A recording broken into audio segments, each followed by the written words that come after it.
company that is best known for its popular Yeti and Snowball modes in addition to a line of professional studio microphones, presents its first new product since it was acquired by Logitech for $117 million last month. Meet the Yeti Nano.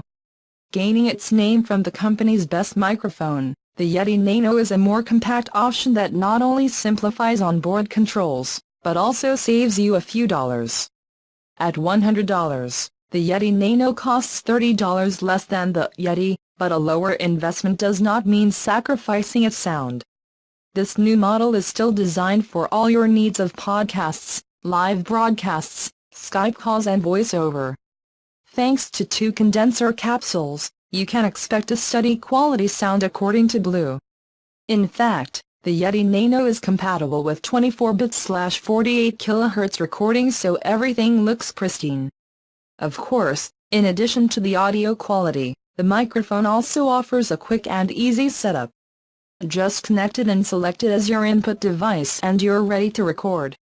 In addition to the smaller size, the onboard controls of the Yeti have been simplified in the Yeti Nano. On the front, the monitor/headphone volume knob and mute switch have been combined into a single multi-function dial. Rotate to adjust the volume and press to mute the microphone. There is still a visual indicator when the microphone is hot. A ring around the knob will light green when active and will change to red when the device is muted.